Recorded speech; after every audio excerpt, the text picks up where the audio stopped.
Hello, everybody. Welcome to the Wesley's Fantasy Football League, the WFL. As you see right in front of me, Week 1 is in the books. I'll just do a quick recap each week just because I feel like it. And since I stream the draft and the pre-draft and all that stuff, why don't I keep it going? I'll have some fun with it. So, um, before we look ahead to Week 2, let's check the standings out here. As you see the current standings. Andrew's awesome team currently leads, had the most points in week 1, 149.14. Brandon's baddies also had over 145.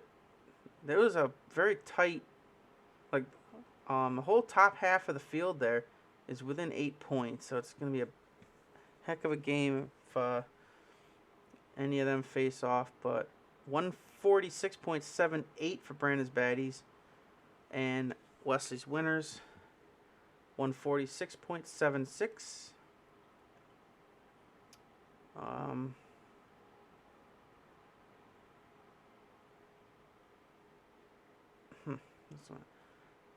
So obviously 6 teams are undefeated and 6 teams are winless so far until week 2. But we'll see who can go the longest with the win streak.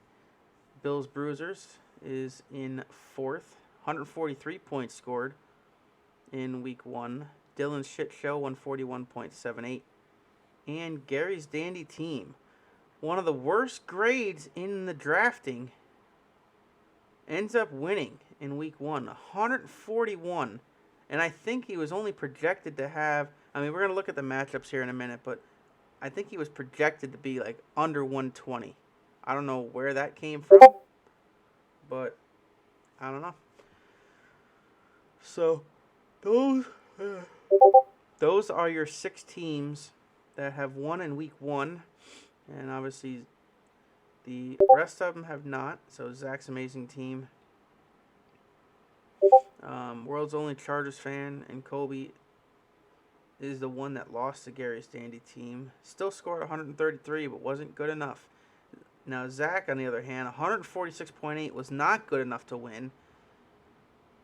And if you look at that points for, he would have been second. He's scored the second most points in week 1.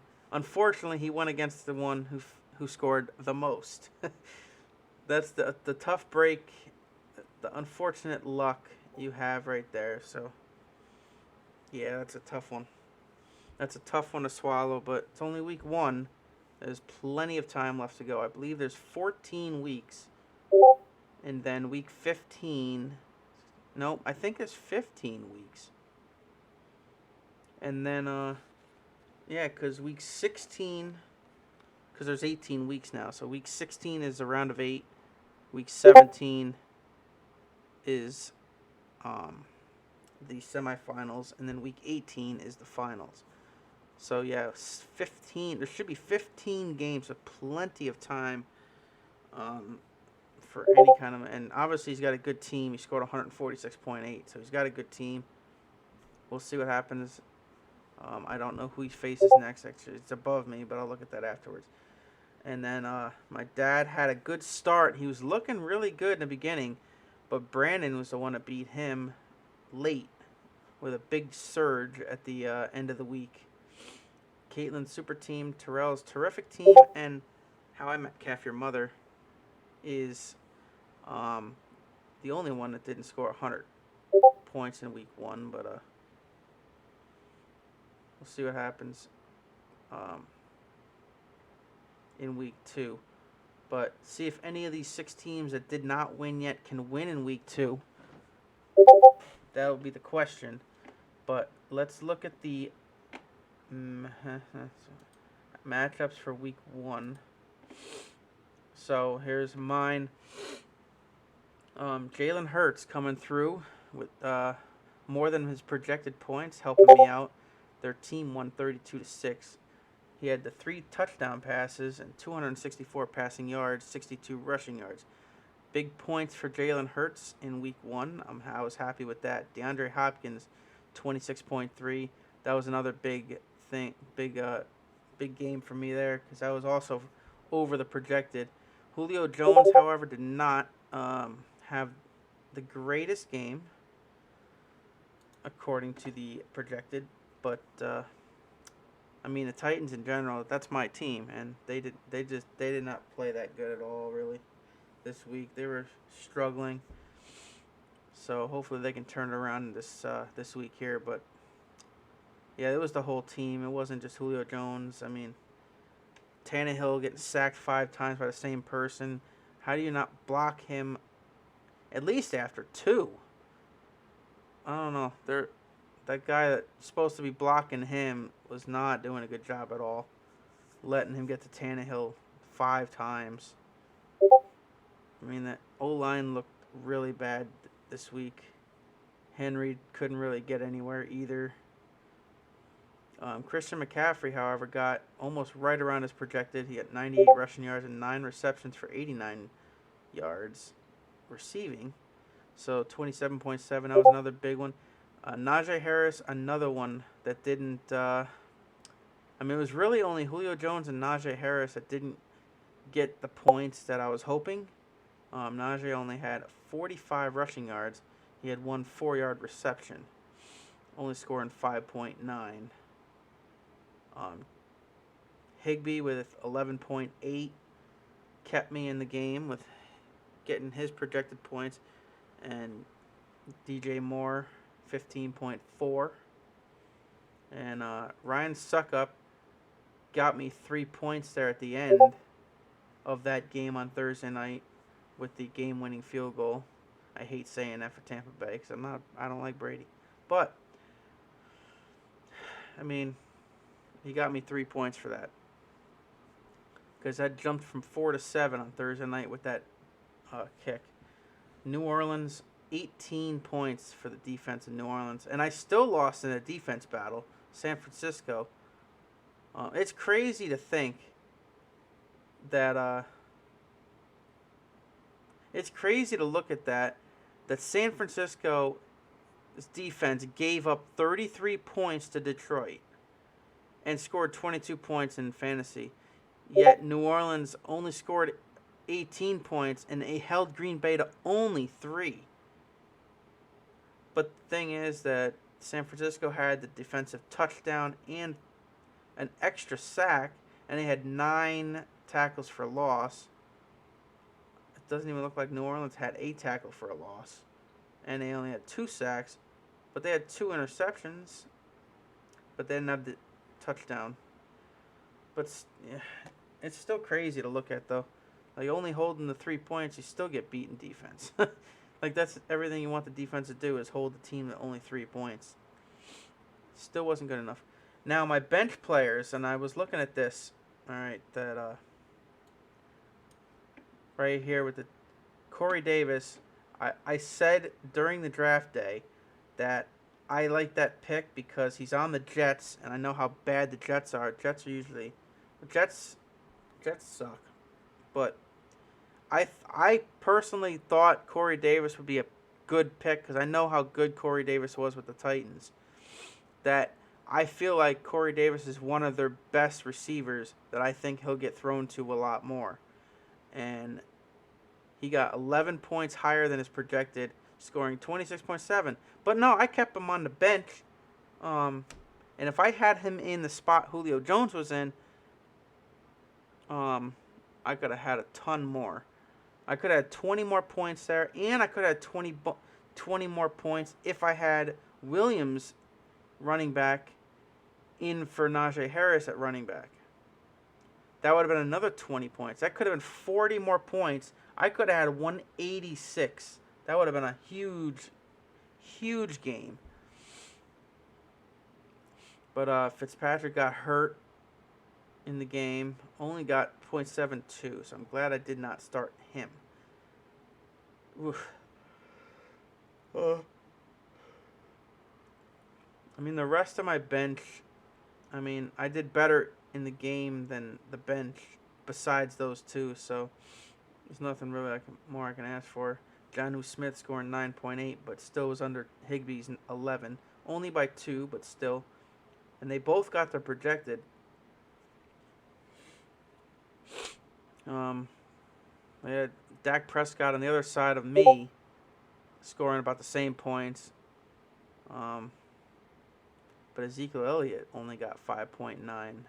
So he only had a 5.9 running back also. And then the tight end only had 2.8. But Harrison Butker got 3 more points in the kicking field than me. And then obviously that defense scored more points. But I mean, he had Melvin Gordon on the bench. If he had him in instead of Elliott, he would have had 20 more points. And then you got wide receiver. Yeah, if he had Smith in, instead of McLaurin, could have more. But it's tough because it really wants. I know you have your own mindset on what the players are going to do. But when you see the projected points, you're afraid to move that anywhere else. If somebody's projected like 5-10 points higher, you really don't want to take them out, even though that doesn't mean anything. It's just tough when you see somebody like McCaffrey with a 27 here. It's hard to put him on the bench and put like him in with only a 10. Let's do this instead. With him with only 11. Because look, he only had 11. He's got 27. What would you put in there? The 27 projected, you would definitely keep in. But look, he still scored only 2 points less than him, so I could have had him in as well. It's a tough one, but all right, let's head to the next matchup. Go through this real quick. Brandon had Tannehill. He still got 15.8 or 15.18, but he could have had a better game. I thought he threw an interception, but it doesn't say it. Yeah, I thought he threw 2 interceptions. I thought it says that if he throws a pick. Oh, no, it would be down the defense. Anyway, it would show it in the defense.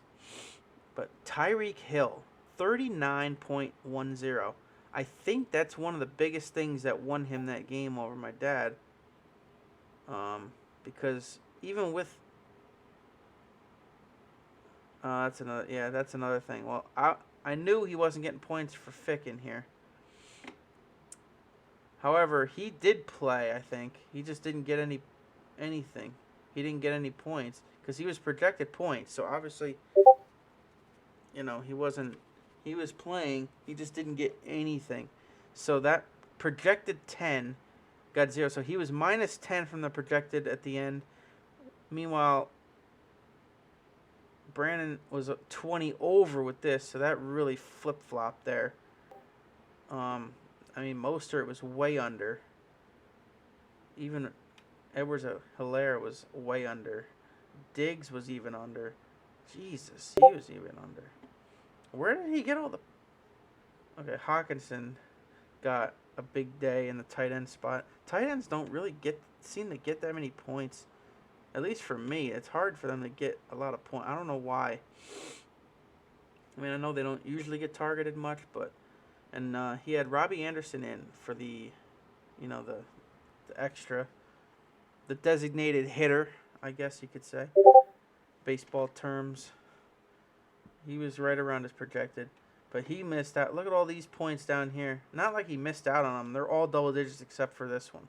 But if he could have had Carson for running back in. He was well over this. And even Hines. 2 running backs here were both in double digits, where Mostert was only at 2. So he could have been even higher as well. And I don't know if my dad noticed this or not. I didn't even remember noticing it until after it already started. Why is A.J. Brown questionable? Is this right now, or was this locked in before the game? Well, Kyler Murray, though, scored 34 points. Of course, against me. My Titans, I mean.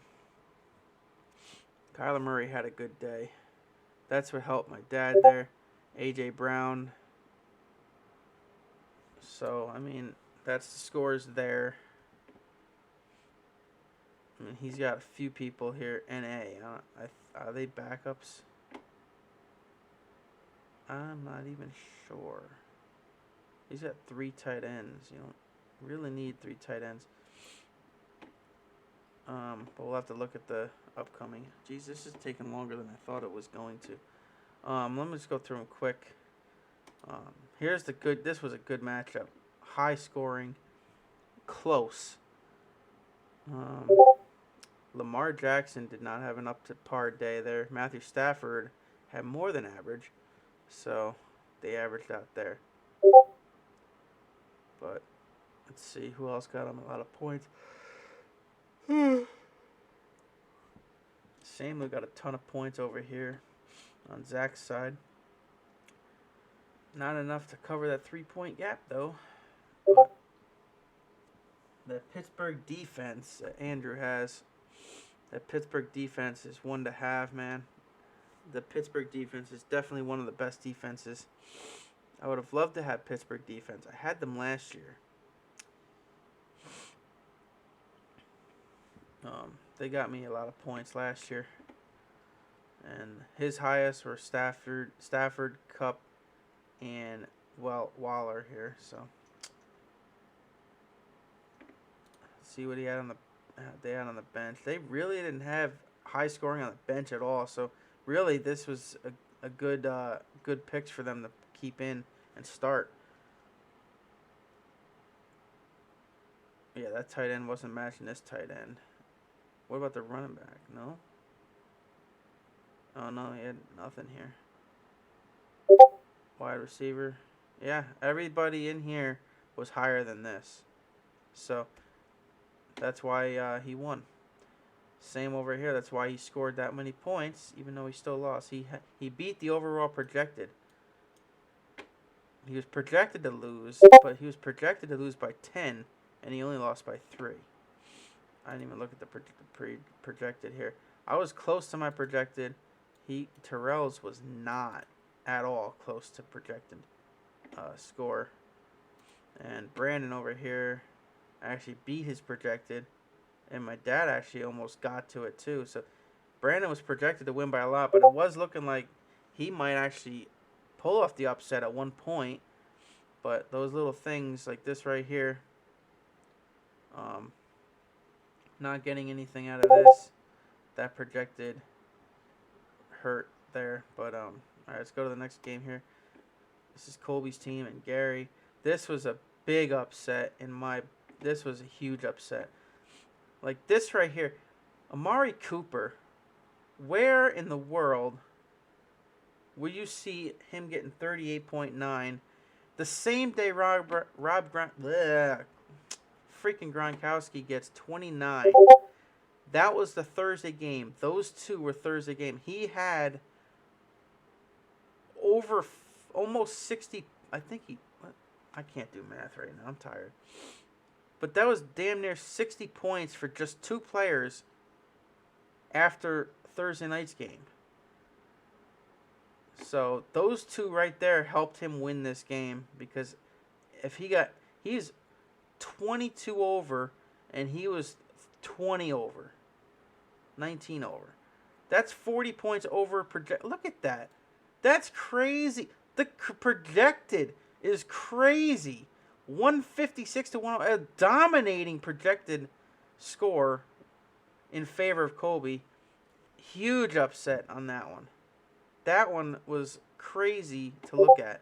And Barkley only scored 3.7, and he scored 141. He's only 8 points off the highest with a D-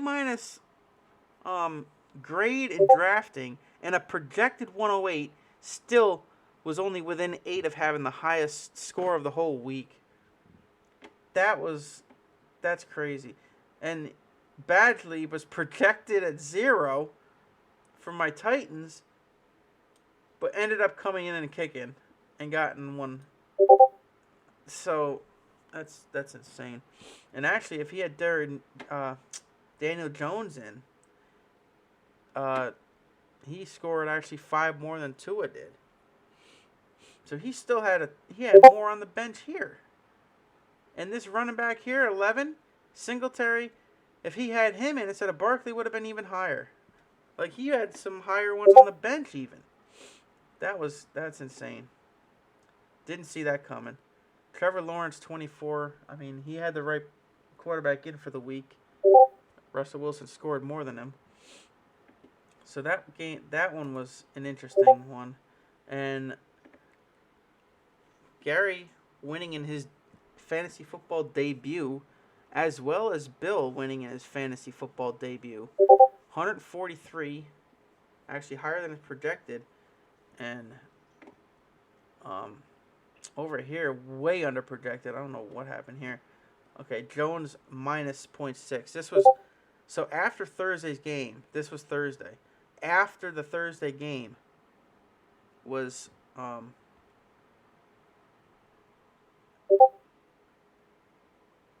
he was at minus 0.6. That was the only one done. So he was actually negative before Sunday. And the Giants kicker only getting a 1 point. And the tight end for Baltimore only getting 5. Sam Darnold only scoring 21. I say only. I mean, he did beat his projected. And Josh Allen only had 17.2.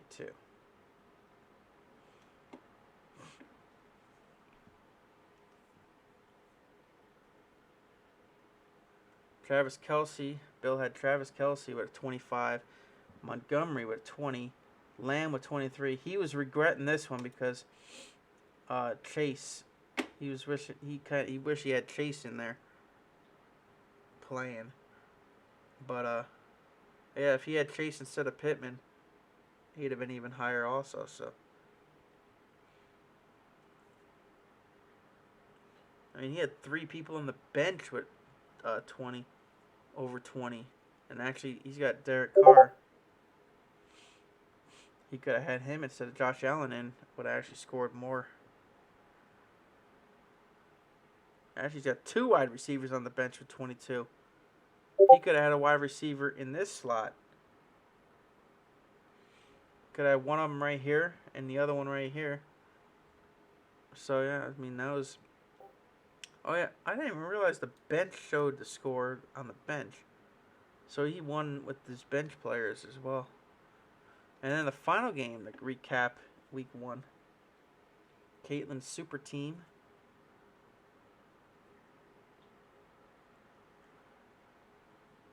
And Dylan was over his projected. Caitlin was not. But it did turn out the winner did go to the projected winner. I think the only one that didn't was that huge upset. Colby losing to Gary there. But let's see.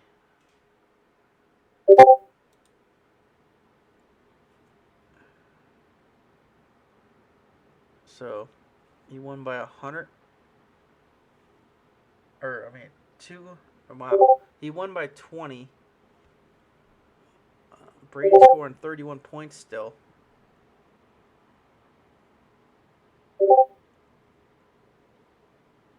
Sermon had nothing out of San Francisco. And then Henry didn't have the best day either, so. I don't know. What are you going to do? Antonio Brown with 25.7, but she had him on the bench. Good thing she had Green Bay on the bench. -4. Giving up 38 points to New Orleans.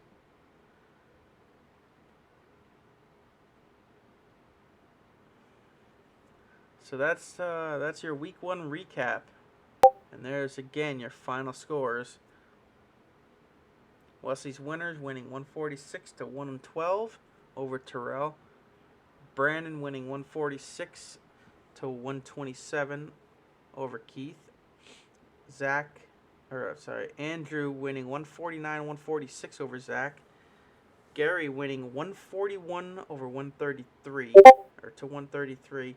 That was the upset of the week by far. And then Bill winning 143 to 97, and then Dylan winning 141 to 121. So week 1 in the books, and week 2's matchups.